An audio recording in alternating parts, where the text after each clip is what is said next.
All right.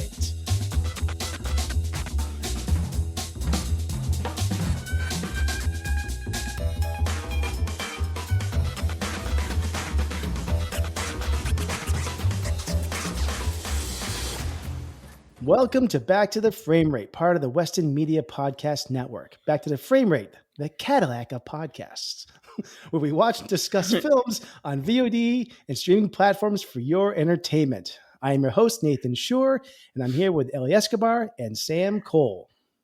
Hello. Hello. Did you get my reference, everybody? Yes, indeed. Okay. Oh, yeah, I did. I did. Oh, that's good. And I realized I talked over our intro. I'm not going to do it again. That's just part of going live with these things. Well, it's good to be back this week. We are wrapping up our Steven Spielberg Retrospective this episode, which is pretty cool. 5 movies over the course of 5 months, but we knocked them out over the last couple of weeks, which is exciting. We are going to be watching what movie this week, Sam? So this week we're going to be watching Empire of the Sun, and it comes at a kind of interesting time in Spielberg's career. It's not too many years after Temple of Doom, when he was sort of criticized for being only action adventure, way too over the top. And so this movie came out in 1987 between The Color Purple, which came before it, and was followed by Indiana Jones and The Last Crusade when he went back to his kind of action roots. This movie, the screenplay was written by Tom Stoppard, and of note, the cinematography was by Alan Deviow. I'm not quite sure I'm pronouncing his name right. He was the cinematographer on E.T. as well. Not a box office failure, but not a hit, a kind of modest film. Audiences were sort of turned off by the darker tone, but an underrated, interesting Spielberg film that I think I had this right, actually shot in Shanghai, was one of the first films to open in the streets there. Yeah.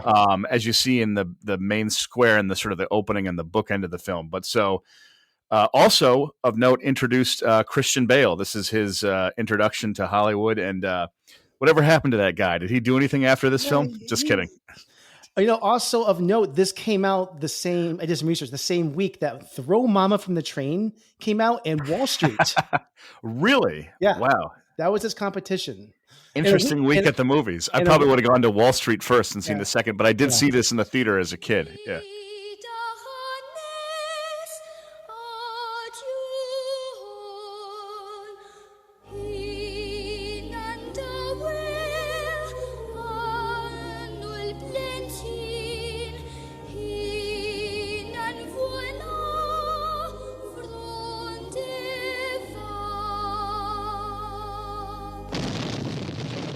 Desperate time, a world at war, a boy alone.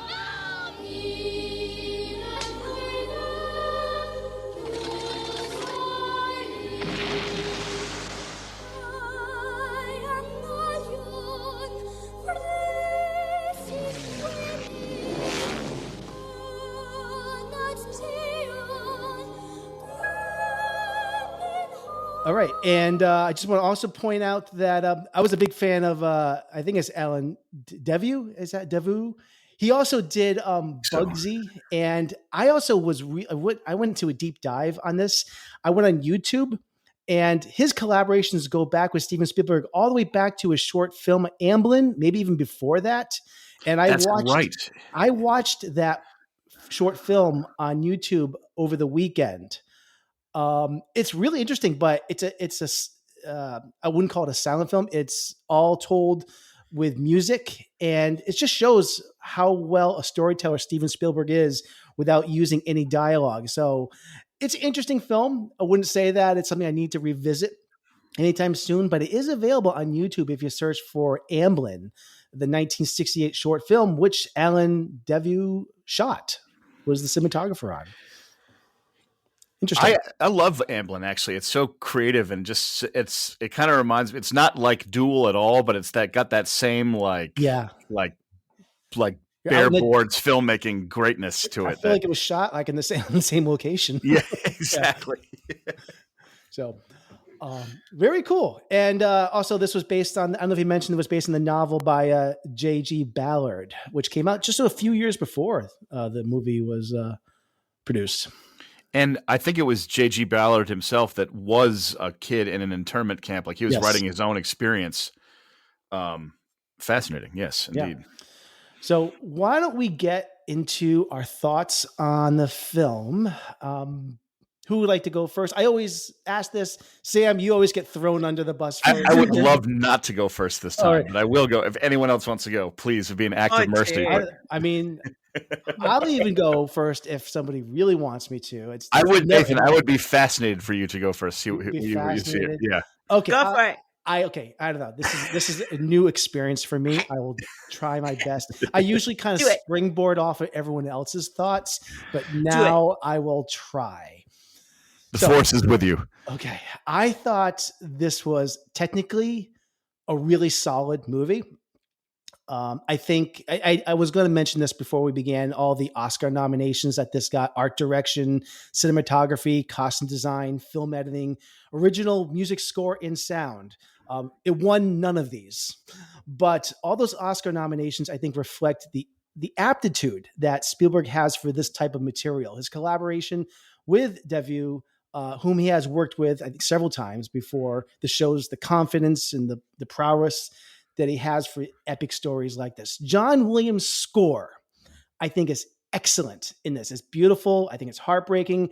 I was going to say I was impressed, but I think that's silly to say when it comes to John Williams because he's one of the best. But we've watched a couple of his movies during this retrospective series, which I feel aren't Williams' best. But this score, I think, does a wonderful job with its simplicity in comparison to a film we reviewed a couple weeks back, like Amistad. I think Williams went for more spectacle, but here, similar moments I think are handled much more deftly. I think this film is really good, but not great. And that's because I think the middle section of this film I find to be a bit tedious. And I'll elaborate more on that when we get into a discussion. As I was watching this, I couldn't help but think of David Lean films such as Lawrence of Arabia and another, which I might bring up later. But Spielberg and Devieux is lensing this film is just really gorgeous. I haven't had time to do the research, but if I did, I'm sure I would dig up many interviews and articles that the look of this film was heavily inspired by David Lean films. All the sweeping vistas of the internment camp with hundreds of extras. I mean, I got goosebumps when I saw all those shots of that. I think Christian Bale, this is one of the best performances of a child actor I think I've seen in a long time. One of the best ever. He not only has to play a child several years younger than his age, but also several years older. So there's a lot of really good, really great stuff in this.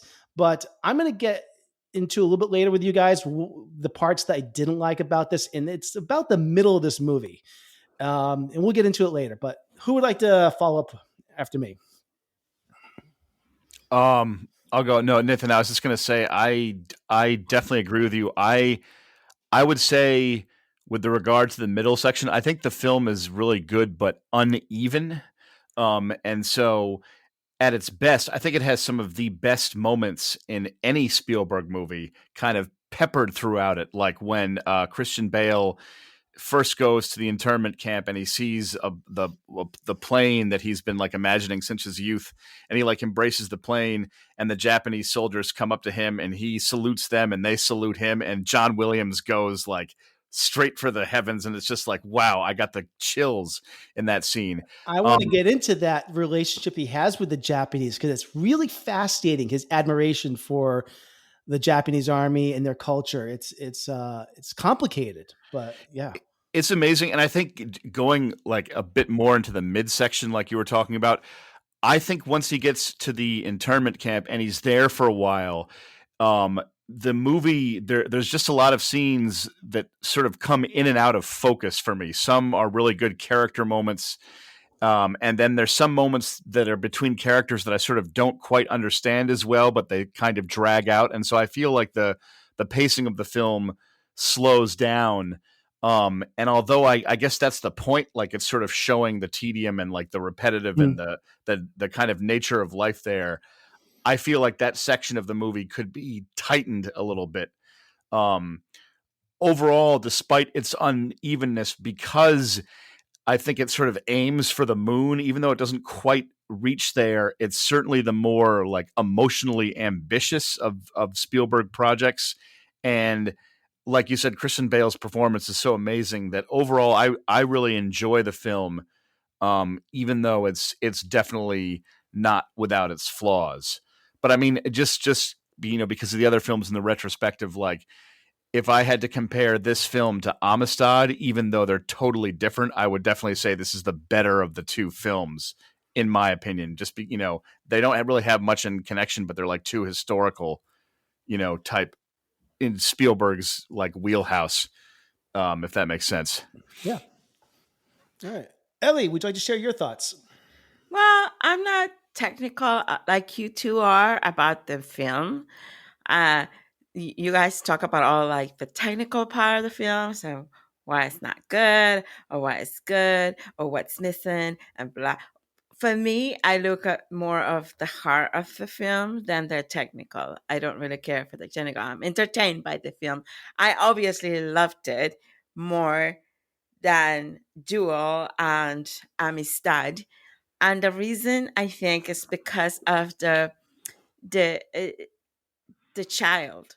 First of all, I think it's wrong to see Christian Bale so young in a movie because I've only known Christian as an adult. So it was really shocking for me to see like, wait. First of all, I never know who's in the movie until I actually watched the film. So even though I knew we were watching this film, I never looked up who were the freaking people in the movie because I don't. I just go see the movie. So I'm like, wait, he looks familiar. And I'm like, wait. And then, because I'm watching it with Carlos, obviously, because he hasn't seen the film. So like, who does he remind? He goes, that's Christian Bale. That's Christian Bale. I'm like, yeah, oh my God.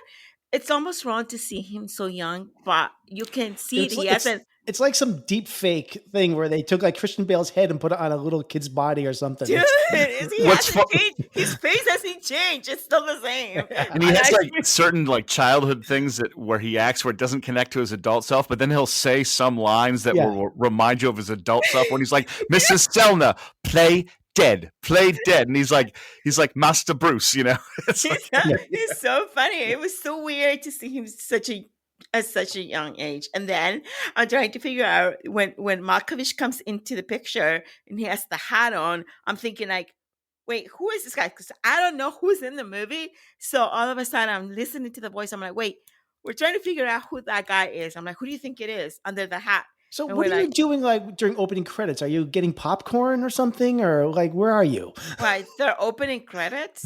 I don't know. There's no opening credits in a movie. There's like, at the end, that's where the credits are. No, there's no opening credits. There weren't? No. At least I didn't see any. So I didn't know who was in that movie. And then I noticed that actually in this movie there really aren't opening credits. It's just the title followed by that log line. It's like, and then the Japanese dug in and we're waiting for that's true. Harbor. And then there's and there's this other guy. I research a movie to death before I watch it. No, I don't. I don't care. I want to just be in the moment. So there's that other guy that reminds me of Casey Affleck, the other bald guy that's hanging out with Malkovich. Joey Pants. Yeah. Totally reminds me of Casey Affleck. Yeah, I swear. And then there's like Walter Mitty in there too. What's his name? Oh, we had Ben Stiller in this. Oh my goodness. Okay, I'm not attracted to Ben Stiller, but Ben Stiller young? Damn, he's hot. Or was hot. I don't know. He ain't hot anymore, but he was hot then. Anyway, so these films I've been watching lately from Spielberg, they don't have a lot of female characters. It's a lot of male characters in these films. That is true, yeah. Yeah, so it's like, okay. So anyway, but I love the movie forget that I don't look at the technical, like I said, but I love the heart of the movie. I love the innocence of this child, how is so there were so many similarities for me. I was, Carlos is sitting next to me and I'm saying why I love this movie is because it reminds me of my own life. Because, I came from a war and around that time, how old is he supposed to be in this movie? 10, 12? think starting at like 11 to like 15 or something like Right. that, So like roughly. 11, 12. So I was about 11, 12 when I realized, because the house that he lives with the pool and everything, I used to live in a house like that. I also had service people that would serve me and like just cook for us and everything. And I went to school and I was ignorant of what was going on in my country with the war at that time. So when you start to realize what's going on, it's how when you lose your parents, because your parents have, for me anyway, he lost his parents, right, in the whole process of living, trying to live the place. But I lost my parents for a while because they put me in a plane to escape the war too. So it's like all those things that kind of reminded me of my own life, and I really loved that. And so I connected to that part of the movie and to Christian in that, and how you're so innocent at a certain age, but then you had to grow up really fast because I agree. I think Christian Bale's performance is outstanding, and he's obviously the heart ascendant. of this movie. And the two things I was saying before, I mentioned before, is number one, his allegiance to the Japanese is one aspect, but the other thing is that just the maturity that he has to go from. He comes from this innocent child, one that when when he's being whisked away when the Japanese are attacking, he goes back for the plane. This is the reason why he gets separated from his parents. That's a Yeah, decision that a child would make, yeah, and he has to come so far in this to become a young man in this. And you amen. see that. And Yeah, as much as I found like the middle part of this tedious, I do appreciate the journey that he is on in this, and that it is process. heartfelt, and it's harrowing. And he um goes from that young kid so innocent to becoming a hustler for food, for to mm, survive. You That's what know, I like. I love seeing how creative he gets in his survival and yeah. how he loves keeping himself like insanely busy at the internment camp. And like for me, even though I'm drawn to like technical things because I'm fascinated by them, even in spite of some of those technical things that I mentioned, the reason I actually do like this movie a lot, is because of the emotion behind it and the childlike like loss of innocence. There's a scene towards the beginning when he like wanders out into the field away from that costume party, and he like flies his like kite like toy plane, and he Mm. sees the ruins of an actual plane, and like it's his dream to fly, and like that gave me chills. And like I think moments like that centered around his character work incredibly well. And then there's other little moments for some reason in the movie that I find gimmicky, like the opening shot of like coffins and like a boat pushes it away.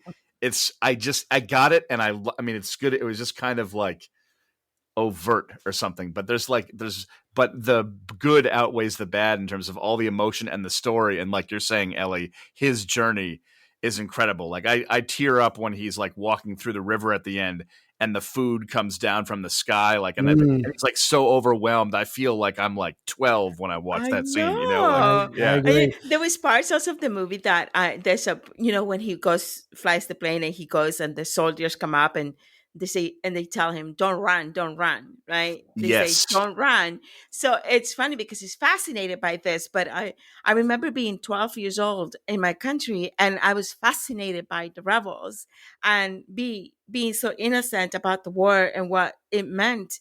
I would run towards the rebels and talk to them. And then my cousin, who was older, will grab me by the hand and say, "Stop talking to them! Don't go there." And I'd be like, "Why not?" And it's like because if the guards see you talking to the rebels, they're going to put you in jail because they'll think you're a rebel or Mm. Wow. Yeah. sympathize. So it was kind of like there was so many connections for me to this movie that I just simply loved.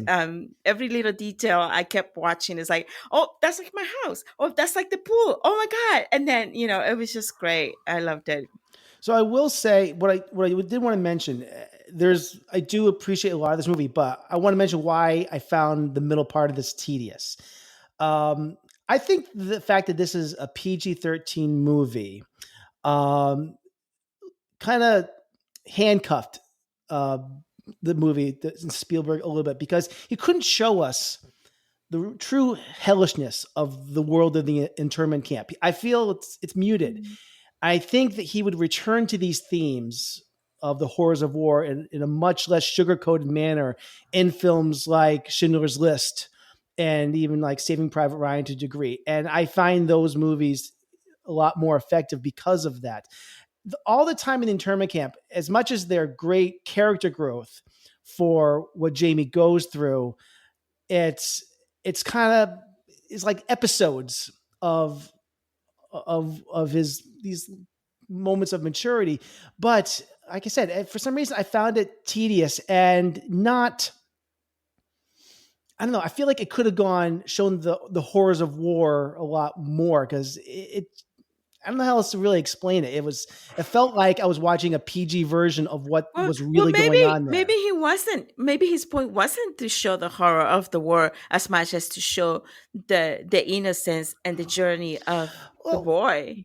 That's fine, and that's the choice. I'm just saying that it's I don't know. I feel like it wanted me to feel that. I know what you're saying, and see, one interesting thing too about that movie and Spielberg, there's like a making of documentary about it where he's consulting with the author of the book, that he wanted to sort of tonally go between reality and sort of the kid's fantastical view of things. Yeah. And so the movie kind of goes into that dreamlike, surreal quality of like misery and happiness and fatigue, like when they walk into the giant stadium with all the furniture in it, and then he sees the car, and then that's an actual place, a specific name. My mind is just blanking on it at the moment, but I feel like tonally in other scenes of the movie, that approach, whereas that kind of sort of fantastical childlike wonder is more successful. And for me, in the internment camp, I feel the same thing that you're feeling, Nathan. I just think it just falls a little bit flat, where it's like scenes of episodes and there's growth. And yes, he goes out into the field past the barrier and gets the thing, and the soldier doesn't see him. But I found that scene relatively unsuspenseful. And also the fact, how did that Japanese soldier not see him? Just because of the nature of that camera angle, he's in like 3 blades of grass, and the guy. Like, I always had a problem with it. I'm like, I would see that guy, you know? Sorry, it's so loud. I'm sorry. But. Was that scene supposed to be suspenseful? Because to me, that scene was funny. I did not feel whimsical, or is this kind of like, you know, like it goes on for a while too, and it did not build up the suspense I think it was trying to do. I almost feel in a strange way, and I could be entirely wrong, that in some way in this film that Spielberg, because he's younger when he's directing this, equates serious moments to just letting things play out and linger. Because a lot of in his blockbuster movies, things are a lot tighter, and there are character scenes in this movie where these moments play out and they play out and they play out, when it's like Jim and the British couple and the doctor that really aren't handling the internment camp life well. And some of those scenes, I'm just like, this is just like, it just feels like dead air time to me.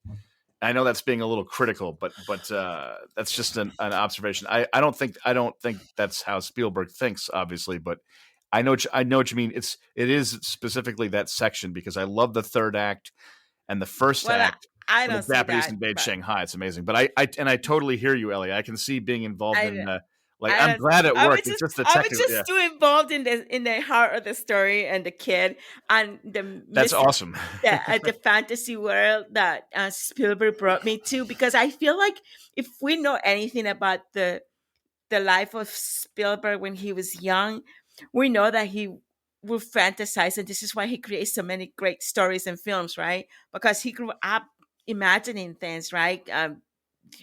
Playing with his toys and thinking, creating stories. And I'm thinking like, Empire of the Sun, as much as it is some shows you the history of that period, he added his signature fantasy about him. I feel, that I can see that childlike of Spielberg in the movie for me. So I love it when he's like in his bed at night and he looks up and he sees all the toy planes like just on the ceiling, and like John Williams' music cue is I feel like that's Nathan. Yeah, Spielberg. and it's totally Spielberg. And Nathan, I could this movie is buoyed for me by John Williams' score. Excellent score. It's that rich. Some of Williams' other score and later Spielberg's movies they're like harder to distinguish from each other, but this one is just like goes for the gold emotion epic, just Yeah. pulls out the I feel a lot of emotion watching this movie. That's why I like it so much, because I connect. Yeah. Yeah. A couple other things I want to just throw out there and see what you guys have any thoughts on. I love the opening of this film. I want to go back to the beginning for a second. I think it really sets the stage well, how it shows the disparity of the statuses between the wealthy, the British, and the poor. And none more obvious than when they are going through all the costume party and they're going through all those military checkpoints. Shanghai was a very cosmopolitan city, it appears, with nightclubs and casinos and theaters. Kind of like Cuba back in the day. Yeah.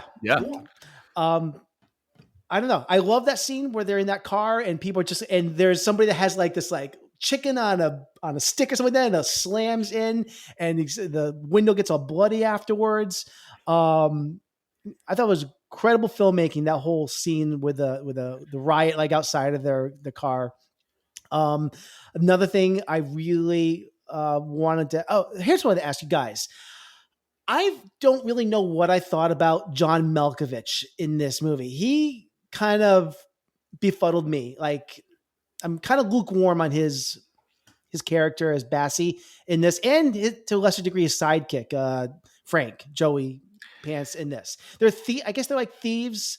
They're on the run from the Japanese after the invasion, and he kind of seems like a super cool guy in the beginning, but he's got the hat and the glasses, but in the end, he's really just kind of this middle-aged balding guy. I think maybe at one time Jamie kind of looked up to him, but his relationship with Bassie is so confusing to me. And really, ultimately, what do you think was the goal and the message that we were supposed to get out of that relationship? Well, I think for me personally, the message there was, and I actually liked John Malkovich in it. Like it's a different role for him. Me too. I enjoyed him a lot in it. I think that Christian Bale was kind of clinging on to him as like a father figure and like someone to look up to, and like, I got to connect with this guy. And I think that John Malkovich, his character was always the way he was. He looks out for himself. He's not a bad guy.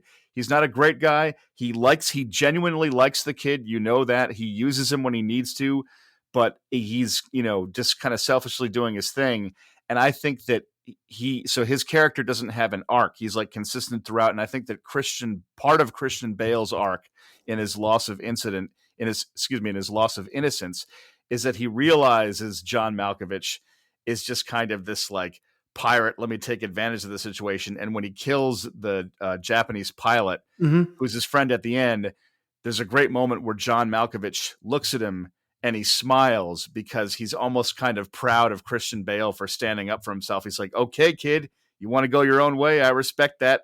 All good, man. He's like, then he throws him the candy bar and drives off. So I think the relationship is like, they just kind of use each other and need each other a little bit, but it's just it's a war. It's one of those strange like relationships in war that otherwise wouldn't happen if there was no reason for them to connect. Okay. You know what I mean?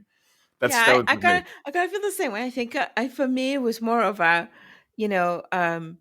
I thought he was more of a mentor to Christian in a way of survival. Because if Christian is looking up to this man who is able to grab food, which is very important at that time, at that moment, it's just you basically just looking to eat something, right? To have something to eat. And this guy knows how to manipulate and, move through this system to survive.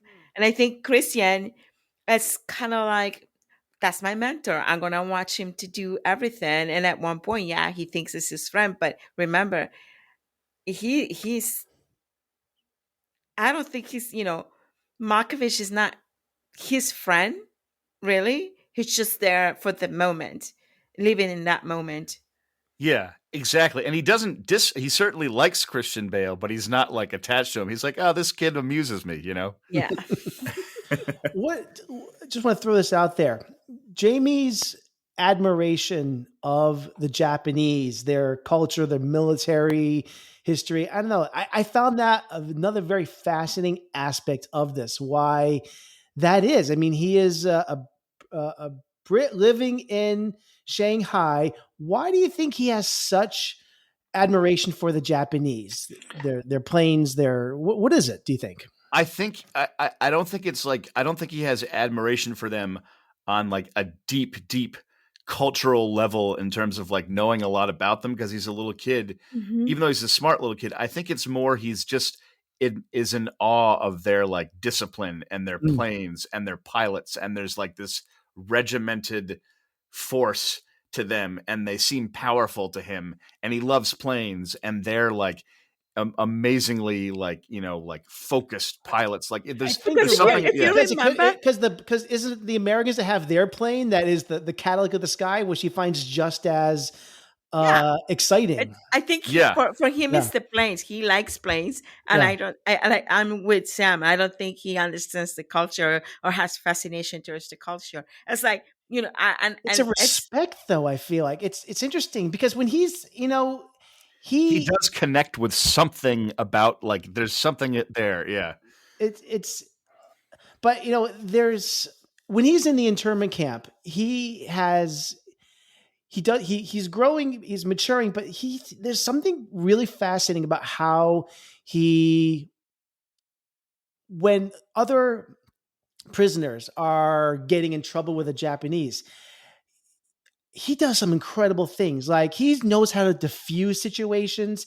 And I don't know if it's laced with some Stockholm syndrome, but he spends the entire movie surrendering to his oppressors, to violent men.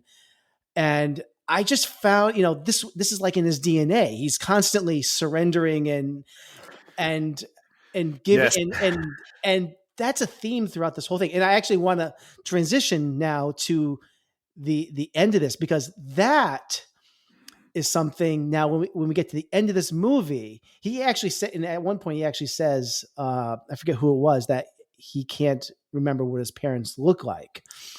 And yes, he's saying that to the doctor who's like, yes, Get off the roof. yeah. Yeah, Oh, what a scene that was! Where he's so at the end of this movie, he's reunited with his parents, and his mom is embracing her, or but he doesn't even know I like that he what to looks right. do. His dad walks right past him, and it's like, Yeah, and he looks right at him. He doesn't recognize it's him. Like, yeah, but the whole movie, he's surrendering to his oppressors, to violent men, and at this moment, he doesn't know how to surrender to safety and nurturing.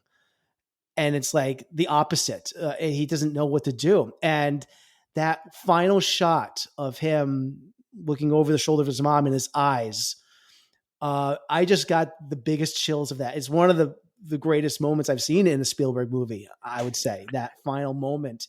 He doesn't know how to give in. He doesn't know what to do in that moment. It's incredible.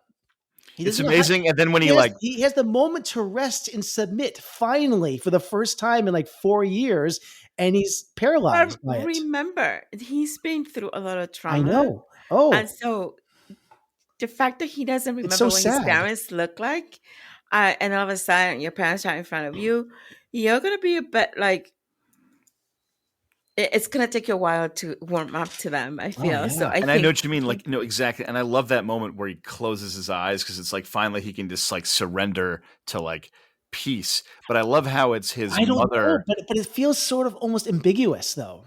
Yeah, it's like ambiguous, but like even if it's not like deep peace, it's just the fact that his eyes close. To me, I see that as him like lowering his guard because he's being embraced. I felt like he just wanted to continue to live in the camp rather than surrender to his parents. Yeah, I'm not sure. I think he was happy where he's been. I think there's I mean, like, I want to think that like he is giving in to the embrace, but I'm looking at it like, is he there? Is he accepting it? I'm not 100% sure. And I like the fact that I'm questioning what is the authenticity of that. It's ambiguous. And I just like the fact that his mother was the first to recognize him. And I love the moment where she turns and sees him, and just the look in her eye, like, that she knows it's him instantly without saying anything. And I just thought that was brilliant. And like, because a mother always knows. Exactly. A mother always knows. And of course, because this is a Steven Spielberg more than film, a dad. The mother knows, and the father just like walks right by. He's like, take that, Dad. I'm still upset. It's like that anyway. A dad will miss so many things about their child, but the mama, she always knows. And you know why? Because we got that kid in that stomach for 9 months. You guys don't do that. Exactly. And but it's just amazing that like that intuitive moment. I love that whole scene. I wish that this is so obnoxious to me. I wish that scene is so powerful. This like buoyant, loud credit music comes on right after that. And it's like, and I wish it was like stayed with, it's like, no, just let me like linger in this feeling for a minute. You know what, Spielberg, because I'm a technical guy. Yeah. Spielberg should do another movie with Christian, now grown up, riding and on a plane. Like a part 2 of Empire of the Sun with him now adult. He can make a really or he could do that, or he could go the opposite route and make a really cheesy movie where it's a sequel where like Christian Bale is in his like 80s in the he's an older man in the 80s, in the 1980s. He's not that old yet, but he goes back to where the internment camp was and like starts like an arcade like video game. Yeah, like, no, that's not gonna work. That's why I'm talking about it, because it will never happen, and it shouldn't happen. I like to think of things that are terrible, but yeah. All right, I think we're pretty good with our discussion of Empire of the Sun. But before we wrap up and close the book on this discussion, very important thing we have to address. Something in this field could be releasing the chemical into the air when there's too many of us together. Don't eyeball me, boy. I see your mother driving up and down the street looking at me. I'll be your stepfather by the week. It's a bad time, Bob. I'm serious. If I leave now, I'm not coming back. You ever hear the expression, you got a face only a mother can love? Let's just stay ahead of the wind. That is our bumper for our Mark Wahlberg segment called Wahlberg on Wahlberg, where we recast somebody from the movie with Mark Wahlberg. Not as that many choices in this film. Well, there are a lot of supporting characters, but who would you recast in this movie with Mark Wahlberg to improve it, or maybe not improve it? I would definitely recast the young, like either the teenage Japanese pilot that's Christian Bale's friend on the other side of the fence, except it's Mark Wahlberg. But he just adds a little bit ad-lib dialogue, like, "Hey, dude, I know it's tough, but hang in there." That's who I'd cast him as. That's what came to mind first. It'd be sad though, because spoiler alert, that character gets shot, and I just picture like Mark Wahlberg would be like, "What the F?" Like, oh, they're just kind of trying to like give him like a freaking, what was it, a lemon or an orange? A mango. Yeah. What, guys? Oh, it's a really slow death, I guess. Yeah. Ellie, would you like to participate? I don't know, man. I can't think of any. Maybe the Japanese general. I don't know. Sure. You know what line the Japanese general would as Mark Wahlberg, when he walks up to the kid and he's like, "You are a troublesome boy," or he says some line like that before like all the people part and he walks through them and gets on that like little tram thing to lead them out of there. That scene I thought was way overdone, by the way, just in my opinion. He's like undisciplined, but Mark Wahlberg saying that line would sound funny. Yeah, there you go. Only it's tough to recast anybody in this movie because I think everyone does actually a really good job in this. Yeah. But I'm going to go with Joey Pants. I mean, I love him, but he really doesn't do all that much in this movie. Yeah. And I think for such a talented actor that he is, he could have brought more of his personality into that role. And because of that, I think Mark Wahlberg could bring a lot to that side character, the sidekick to John Malkovich's character in that. I would love to see John Malkovich and Mark Wahlberg as a tandem in the movie. I agree. Poor Joey Pants, and like Joey had worked with Spielberg on The Goonies because Spielberg produced The Goonies. You thought he would have more to do. I guess he was, but I noticed in the credits, they have like the main actors that their names appear by themselves, and then it goes to like 2 names at a time. Yeah. That was Joey was in the like 2 names at a time section, and I thought, I thought he was. I mean, that's not that that's a bad thing, but no big deal. But you're right, he just didn't have that much to do. He was just always like he was always on the sidelines, and his character was like, I'm upset at Christian Bale for taking my food. I'm upset at Christian Bale for taking my bed. This guy's interfering with my bro, and that was him. Yeah. Better with Wahlberg in that role. That's all right. So there we have it. That is our segment on Wahlberg. But we have our next segment is pretty exciting because we are now wrapped up our Steven Spielberg retrospective. We are going to do our Steven Spielberg Retrospective Awards.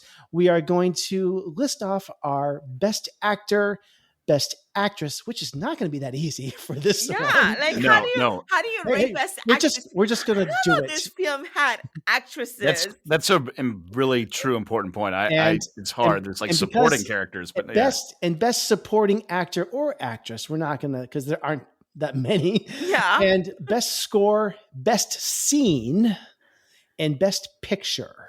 Best scene could be wide open, like best shot, best scene, whatever you want it to be, like best moment from any of the 5 movies that we had. I'll leave that open to your interpretation. So, is everybody ready to begin? Yay. Rockin' radical. All right. So we're going to start off with, how about we start off with best actor? All right. And Ellie, why don't you go first? Who was your best actor in our? By the way, I'll just do a quick recap. The movies that we watched in our Spielberg retrospective was Always and War of the Worlds, Duel, Amistad, and Empire of the Suns. This is the pool of movies that we are choosing from. 5 films. That's 5. Yeah. Just 5. Yes. Christian Bale, best actor. Best actor was Christian Bale. Why was that your pick? Because he just does an excellent job. He's such a great actor. He just is. That's it. Okay. He does a great job in Empire of the Sun. And I love to work with him. All right. Excellent. If you're hearing, I love to work with you, Christian Bale. Sam. Yeah. Yes. So absolutely. So, by the way, when you said that, I'd love to work with Christian Bale, I was about to, Ellie, I was about to like go into his like behind the scenes rant when he was like, and I was like, no. Anyway. 2009, long time ago. He is a great actor. Christian, I'm sorry. I would like to work with you too. You're amazing. Okay. So yeah, honestly, I picked the same. I picked Christian Bale, best actor, and I know he's a child, but for me, the reason is because this character has such a huge arc, and such a journey, and as a child, he shows that transformation, and he shows the range and depth of an adult actor, like in a child's body, and it's like almost kind of uncanny because it's like his talent is exceptional. It's like he feels like it's like miniature. He's like Christian Bale from like 2020, and he was like miniaturized by like Zelensky's shrinking machine from Honey, I Shrunk the Kids, and like now it's him. Like that's why he's so good. Listen, you can train an actor, and an actor can train, but some actors it's innate. He just has it. They have it, they just have it. He just has it, and his performance is incredible. And like of note, Nathan, and you'd mentioned this.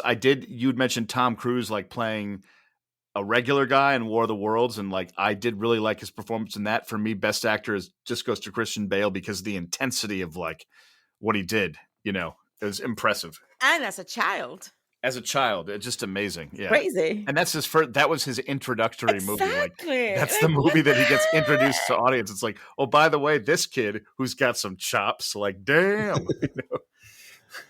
Well, I am going to break from the pack, even though it was a tough. I really did debate between Christian Bale, but and this you could argue might be a supporting role, but I thought Jaman Hansu from Amistad was Yes. the best thing I saw in any of these movies that we saw. I think he was incredible. His performance as Sinke was intense. He was the leader of the Africans who were enslaved and led the uprising on the boat.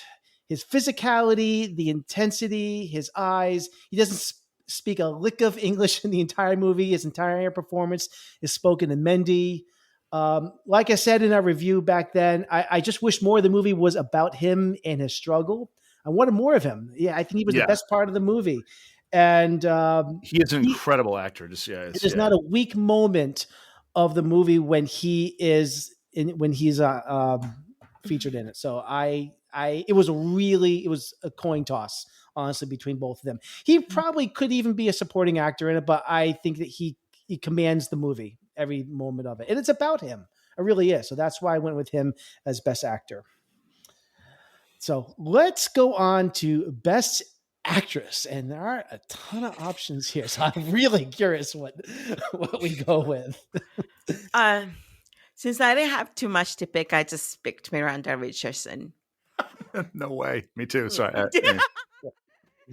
if you think about it, how many actresses do we have to pick from? And she did a great job. She did. Her performance is memorable. Yeah. I don't mean to speak at the same time as you, but I'm on the exact same. She was like, I felt like in a way she was a mom away to Christian, but also the way that Christian will learn about women in itself because they live right next to each other. So, like there was a moment in that scene where, he's watching what's happening between the woman and a man. And I think she served as entrance to sexuality, I guess. So. And you could really tell the toll that the war like takes on her as the movie goes on. Absolutely. Her level of suffering and like malnutrition, it just seems so real that's why she came up in my head, because it was just memorable to me. Yeah, exactly. Okay. Anyone want to take a guess at mine? No. Oh my God, Miranda Richardson? No. Oh God. I'm not sure. I don't know. I went with Holly Hunter as Dorinda, which I think she's so amazing. And I think it's complex and she's vulnerable, but also strong-willed and independent. I love her in this movie, and her relationship with John Goodman's character as Al. Did you give best supporting actor to the other guy in that love triangle? The worst actor in Always. No. I really think she's incredible, portraying a woman who must evolve from mourning the death of Pete, Richard Dreyfuss's character, to finding the strength to move forward in her life. I think it's a fully fleshed out character. I still have a place in my heart for Dorinda in Always. She did do a good job. It's that's true. It's the only one that I felt was a real leading actress role in any of these movies that I really could grab onto. It's interesting that Always came after Empire of the Sun, because you feel like Always would be a movie that he would make like several years before Empire of the Sun. It just random observation there. All right, let's get to best supporting actor or actress. We could go either way with this. Ellie. Malkovich. John Malkovich. All right. Mm-hmm. I really like Malkovich. I love his work. I'm a fan of his work. He annoys me, but I'm a fan of his work. His voice annoys me. His face annoys me, but he's a great freaking actor. You gotta give him the credit. I'm sorry. He is an amazing actor. Yes. So yeah. All right, Sam. So I went for some low-hanging fruit, which, by the way, on 89.7 on NPR, they were talking. Jim Browdy they're talking about like catchphrases that people use in the office place that they find the most annoying, and low-hanging fruit was on the top of the list, but I'm going to use it anyway. I'm going to go with Anthony Hopkins in Amistad, and I know that's kind of like a bit of a sort of on the nose Dang. obvious choice, but his speech does impress me at the end, and like I know it's like Oscar bait, but it did make an impression, and I do like him in that film, in spite of some of the downfalls of the movie, but I'm going to have to go with him on that one because he's just a strong performance. Yeah, he is. I had to say yeah. All right. Oh God. And as to Jimon Hansu, like he was up for Best Actor, and Christian Bale, that was a narrow thing. But I agree, Nathan. He's not. He could be a supporting actor in Amistad, but he's like more than a supporting actor. So Yes. it's like it's hard to, yeah. Well, Anthony Hopkins won Best Actor for a movie he was only in 12 minutes of, right? Right. So I mean, Hansu was in more of that movie than 12 minutes. So, anyways, my best supporting actor or actress is John Goodman in All Ways. Oh my God. I don't I think can't even remember that movie. Okay. you don't have to. I fell asleep through it. John Goodman in Always supplies not just great comic relief, but I think he's always the loyal and supportive friend to the main characters, Pete and Dorinda. What I like about his performance is this film is that he just brings a humanizing presence and a down-to-earth essence, what I think is what this film needs. Otherwise, I think we would get lost in the sappy ghost love triangle. I just find his performance just endearing and charming. And I think he steals every scene that he's in. We had an interesting discussion about this film and many of its pitfalls, but John Goodman had nothing to do with the problems of this movie. And he's one of the biggest reasons why I adore this film. So, John Goodman. There you have it. Done. Gauntlet thrown. I hear that. All right. Now, looking forward to this one. Best score. Ellie, do you have a preference in best score? Wait. Music for any of the movies. Yeah, it's the guy that the Empire of the Sun. What's his name? John Williams for Empire. Yes. Yeah, he did like 4 of these movies. So John Williams will win this. Yeah, I'd be surprised if he didn't. Yeah, I'm gonna spoil mine as well. Mine is also Empire of the Sun. As is mine. Yeah. And I just because literally with the other, like Duel is good, it's more elemental. Amistad, like you said, decent score, but I'm not even War of the Worlds. I don't War of the remember Worlds score fine. Always score not bad. It's just Empire of the Sun. If there was a mountaintop with like Raiders of the Lost Ark and like the Empires and the Jaws, like Empire of the Sun score is like on a lower slope of the top mountain, like it's up there, a little below that, but it's below that, but it's on the upper tier. I mean, I never really listened to it before, but I was really, really impressed. Yeah.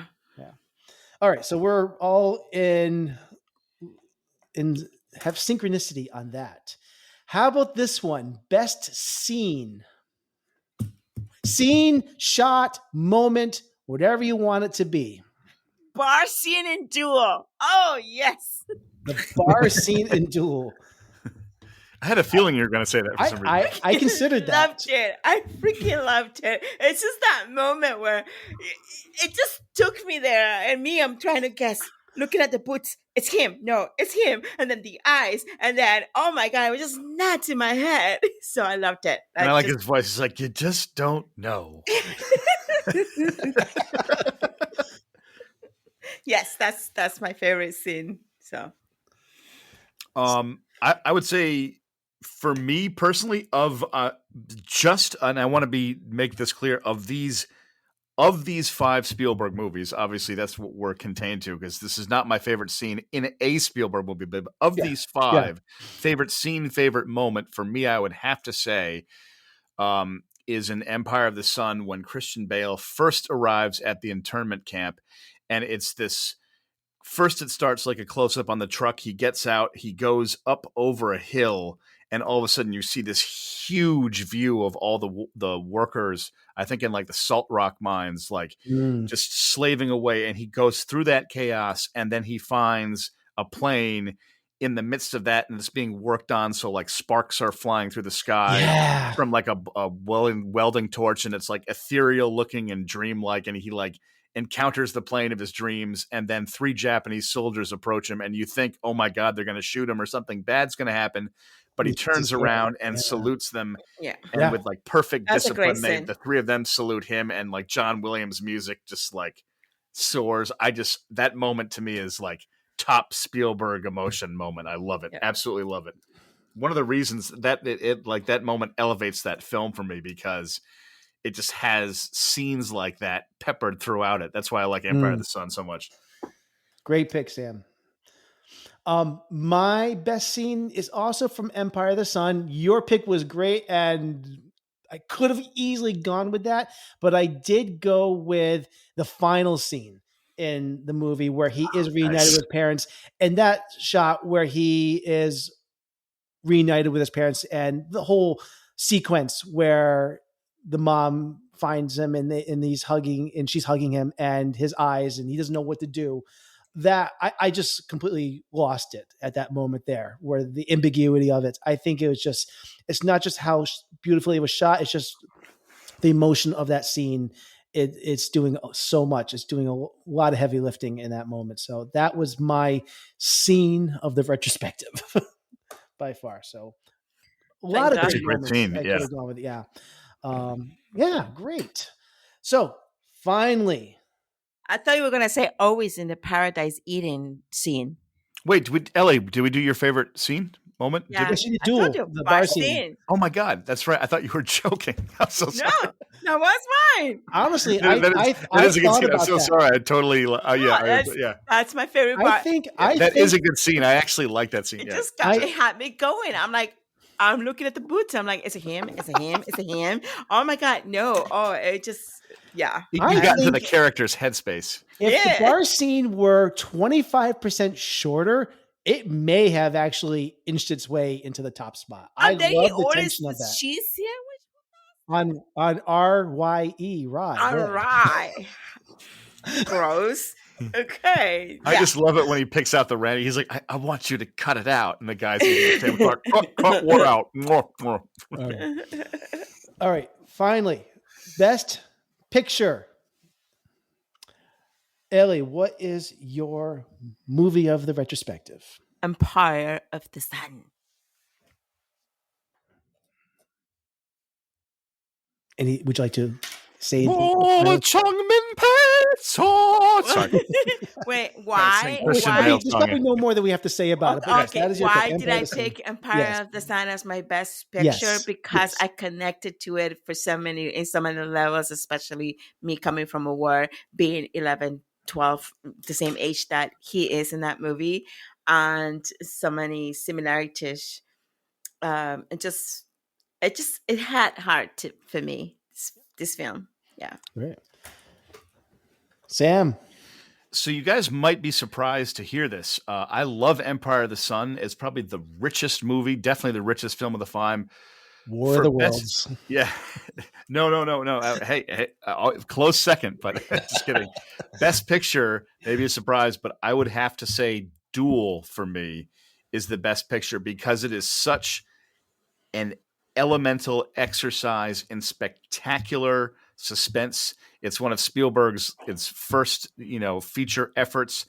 It's perfectly paced. It's Hitchcockian. To me, it's just like pure visceral filmmaking that it just hooks me every time I see it. And so for me, that has the edge over Empire of the Sun, just because the technical filmmaking, the suspense it creates, and the simplicity of the story, and the fact that all it is a guy on a highway with a truck after him, and he manages to tell a compelling 90-minute story out of that, blows me away. I just think the filmmaking is like virtuoso, amazing filmmaking from like a 20-something Spielberg.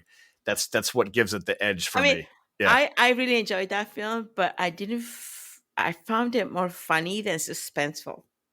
Yeah, but Mhm. it's like action adventure suspense. It's not Action like is awesome. Yeah. yeah, it's like fun. It's like oh Fun my god, action. oh yeah, Yeah. it's enjoyable. Yeah, Yeah. and watching him flip out is Dennis Weaver when he gets stressed is great. It's Yeah. so awesome. So yeah, that's me. That's me. Duel Best Picture. Sammy C. Duel. So I wasn't sure about what I was going to go with for a while, and I was thinking, do I go with my heart or my head? Always is where your heart lies. Always. Always. Ultimately, I went with what did I have the most fun with? And I can't deny that from the moment the movie started to the last second, I had a grin from ear to ear watching Duel. And Yeah. the movie was taut and suspenseful, and it was masterfully shot and edited. It is a minimalist masterpiece, is how I think I Yeah. would put it. And as I Yeah. said last week, it makes me want to make more movies. And that is my pick. So Duel. Keep them simple. Yeah. Love it. Minimalist masterpiece. I love that. That's the way to describe that movie. Yeah. So that is our little award ceremony, and eventually, I sent an email to Mr. Spielberg for him to come and pick up, and Mr. Williams for them to pick up their awards. They're on my back shelf over here, and I'll let you know when they show up to pick up their awards. All right, so let's move on to our recommendation shelf. Sir, What? are either one of these any good? I don't watch movies. Well, have you heard anything about either one of them? I find it's best to stay out of other people's affairs. You mean you haven't heard anybody say anything about either one of these? Nope.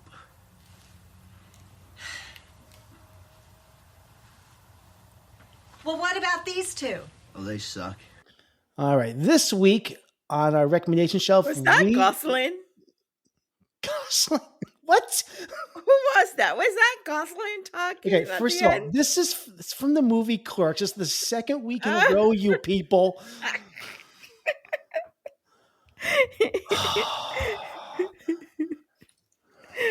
Oh my god. Okay. That's Randall. All right, in the movie Clerks. Have you seen Clerks? Yes. Ellie? A long time ago. I Okay. don't. Not a fan of it. Okay. Anyways. Everyone shut their mouth. All right. We're going to get to our recommendation shelf, which is prison camp films, tie into this week's theme. And who would like to begin with their recommendation? Sam. No, Ellie. It's Ellie? I was going to do it. Ellie, you go ahead. You go ahead, Ellie. All right. I watched The Way Back, and not the Ben Affleck The Way Back Home. Oh, the Peter Weir. Wow, cool. Yeah, Sorry. Peter Weir. It's on Amazon Prime and Apple, and every other whatever. But anyway, loved it. I why do I recommend this movie? Well, one is based on a true story, right? These 6 men set out to escape their prison back when in 1938. In 1938, right? And they were held hostage by the Russians, and was it Russians? I don't even know. Basically, the point of this, the heart of the movie for me is to watch the 6 men survive through harsh weather, cold weather, then desert weather, heat, then forest, no food, barely any food. Whatever they found, like they'll eat maggots or whatever, a snake, fish, whatever they could find, they would eat. Very limited amounts of water. In the winter, great, they could boil the water, the ice, but then in the desert, just the truth is supposedly it's a true story of these 6 men that set out to escape. They wanted freedom, and staying in the camp was worse than what they could face out there. So they did it, and in a way, they found another Walker, a girl that had escaped too, and she joins them, and it's just the cinematography of this film is amazing. I just love Yes. the shots, every shot, the mountains. These men walked 4,000 miles, 4,000 miles, 4 different countries to get to India. And I And just, what's like so cool about that is like, because I love, the only reason I love the director, like Peter Weir, and he was yeah, talking in an interview. He said they escaped from their prison, and he said, but the real prison is the landscape they have to go through because it's so harsh. it's So they may be harsh. free, but the real challenge just begins, and it's amazing But the cinematography. Yeah. stamina, who walks $4,000, 4 different countries in that atmosphere? And it just gave me like this, I don't know, it's the will to live and to survive. And I felt every inch of that movie. I felt the cold, I felt the heat, I felt the thirst, the hunger. Oh my god, I just felt everything, and the mountains, everything was so beautiful. And it was such a winning moment at the very end when they finally get to India, and the Yes. main character finally gets to his wife, who, by the way, wife has given him away. um she was tortured, and that's how he ended up in prison, because the wife kind of told the people, told the guards that her husband was a spy, and that's why he ended up in that prison. And he needed to get to his wife, um so that she could forgive herself for putting him in jail, because he knew that she could never do that. But Wow. just the whole journey was so beautiful. And how, who's in this movie is, It's a huge cast in this. oh As my you were god, talking, yeah, this it's like is I gotta see this. beautiful cast all together. And I just love how every Yeah, character Jim has Sturgis, Colin Farrell, Ed Harris, Saoirse Ronan. This is great. Mark yeah, Strong. yeah, honestly, you I missed this. I really missed this one. yeah, I Peter yeah. love Weir. Saoirse Ronan. Wasn't she in Peter She's young. Jackson's The Lovely Bones? Yes. Hmm. Yeah, love that film. Yeah. She's great. She's great.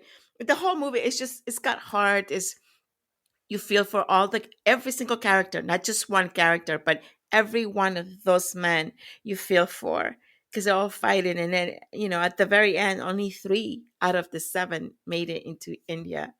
Wow. And it's supposed to be a true story. So It's just been a imagine while that. since I've seen it. I remember really enjoying it, and I like that director so much. I could be wrong, but I don't think Peter Weir has directed any features recently. That was I his last think one so. because I Yeah, it Yeah. was think 2010 or something like that. Yeah. Like, Yeah. But I God, love I the wish he'd movie. make more. I recommend it, if you, especially if you like war movies and prison camps, and just it teach for me, it was a lesson in that, here we are, we complain about any little thing, and yet this 6 men, a true story, went through all of this and survived. I mean, Wow. yeah. It's like the enduring human spirit, I'm what are we telling you. capable of? Make great things. Yeah. All right, Sam, what are you recommending this week? So this is a movie that I like. I don't love it, but it's pretty good, and it stars ties in. It actually stars Christian Bale. It's called Rescue Dawn, and it's directed, interestingly enough, by Werner Herzog. And this movie fascinates me because it came out in 2006, and it's pretty much for the most part, a straightforward studio picture with Werner Herzog at the helm. But what I really like about it is Christian Bale and Steve Zahn. He's a helicopter pilot. They get captured in Vietnam, and they're put in like a small, very kind of rudimentary prison camp in the jungle that they have to escape. And they eventually do. But what I like about the movie is that Werner Herzog insisted on filming in really remote, like gritty locations. So they'd go out in the woods with all the bugs, like through the bushes. Like they were kind of like running, gunning, like very kind of guerrilla style filmmaking. And I just like it. I mean, it's good. It has some like psychological moments. It's interestingly shot. It sort of fits the prison camp. Definitely fits that like genre.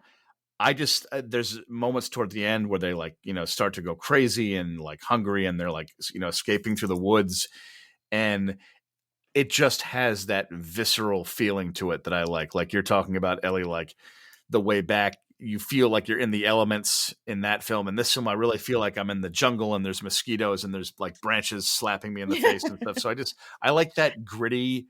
I always like movies that take place in gritty, natural survival settings. If I was really like pushed against a wall and I had a choice, I think I would take those types of films over stories that are set in an urban environment any day, just because I love the natural element. Me too. But and that a lot of other good films. But so yeah, I would recommend it. I would give it a solid recommend. I think it's good. I don't think it's great, but it's an interesting film worthy of a watch, and it's well made. Summer 2006 came out. Enjoyed it in the theater. Not too bad. Yeah. Yeah, it's been a while, but I did see that. I think I saw it in the theater back then. So yeah. Interesting movie for Werner Herzog to make. I remember. Yeah. It's just curious. Yeah. And it's I was checking. It's available on Paramount Plus. It's on VOD, and if you have a Canopy account, you can watch it for free there. So it's a great way of watching free movies. Nice. All right. So my pick. And I kind of teased this earlier when we were talking about David Lean. My favorite David Lean movie is Bridge on the River Kwai. Came out in 1957, stars William Holden, Alec Guinness, and Jack Hawkins. This is my pick this week. I mentioned that Spielberg definitely was channeling David Lean, I feel. And I think that this film is one that I can most compare to Empire of the Sun. It's one of Lean's several masterpieces. His 1957 prisoner of war epic. Lean was known for his exquisite framing and composition. His visual artistry is in full display in this picture. It's about British prisoners of war who arrive in a Japanese prison camp during World War II. A colonel of the Japanese army informs the prisoners, which are led by William Holden, that they are forced to build a railway bridge that will connect Bangkok and Rangoon. Alec Guinness is incredible in this film. He won Best Actor. He in 1958 Academy Awards for his role in this film. His performance as British officer Colonel Nicholson is layered. He's got lots of complexities. He transforms drastically from this disciplined man to someone who's obsessed with the assignment to build this bridge. And of course, no matter what age you are, you've heard the Colonel Bogey's March. It's the famous military march composed by, what was it? I think I wrote it down here. Lieutenant F.J. Ricketts. It's that whistling tune that you hear in the movie over and over. It's like the theme. It's been parodied many times as well. It's part of our zeitgeist. There you go. Yeah. We probably don't have the copyright. Yay. As I mentioned, Guinness won Best Actor, but this film also won Best Director, Best Screenplay, Best Cinematography, Best Film Editing, Best Original Score, Best Picture. So yeah, it's like I'm here recommending go out and check one of the greatest movies ever made, but it seems like a no-brainer. But also, this is a 66-year-old film, and it's a strong possibility that a lot of the younger generations out there haven't seen it. Great prison camp film, maybe the best of all time. Fans of The Great Escape are probably going to come after me now, but go see this film. It's streaming on Max, and you can watch it on VOD, but I love this film. You know that David Lean was set to direct Empire of the Sun before Spielberg. Yes, we should have mentioned that because there's so many similarities. I can see why he'd love that project. Yeah, I mean, yeah. Fantastic. So those are our recommendations this week. We got some really good ones here. Great picks, everyone. All right, that is our show. But before we go, just want to say that this has been a lot of fun watching these Spielberg movies. We are going to continue with retrospectives, but we're not going to do a director retrospective for the month of October. We're going to change gears and do a movie franchise. It is October. We're getting into the Halloween season. We are going to watch the Exorcist franchise. And we're not going to watch the entire franchise because I think there's like 6 of them that have been released already, but we're going to watch the first 3 movies in the Exorcist franchise, Exorcist 1, 2, and 3. And then we're also going to review the David Gordon Green movie that's coming out on October 6th, I believe, The Exorcist or Exorcist Believer. I think I forget the title exactly. So we've got 4 Exorcist movies coming out that we're going to be discussing. I'm really excited for our first movie franchise retrospective. I went out on Amazon. I got the new 50th anniversary of The Exorcist in 4K Blu-rays coming tomorrow. Woo! I'm excited. I'm going to watch it this week. It's going to be crisp quality. No one in my household will watch it with me. I've never watched it by myself before. So we'll see. Are they scared or are they not interested? Both. Yeah. My 12-year-old refuses. I actually won't let her anyways. And I will try to get through these 3 Exorcist movies. I can't promise I will. I'm excited because, like, I mean, I know the first movie really well, but I don't think I've seen Exorcist 2 or 3. I really have no memory of it. I have seen the second one.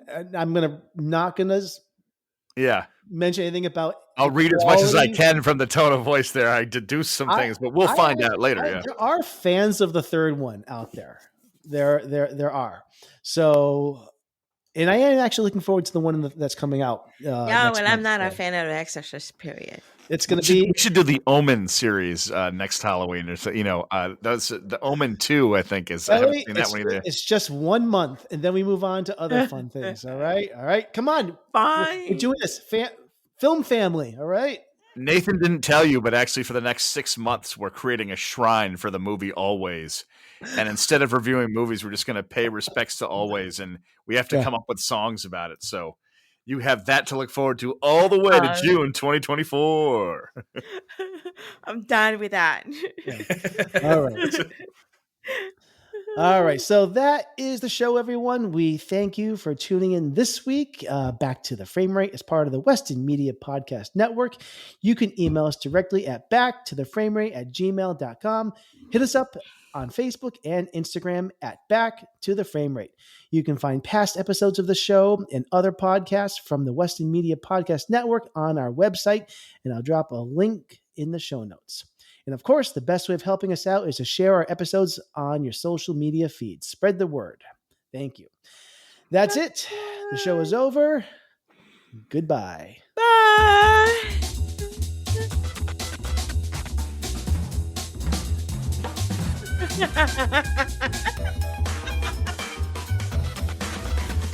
Sam! I want you to know it's over.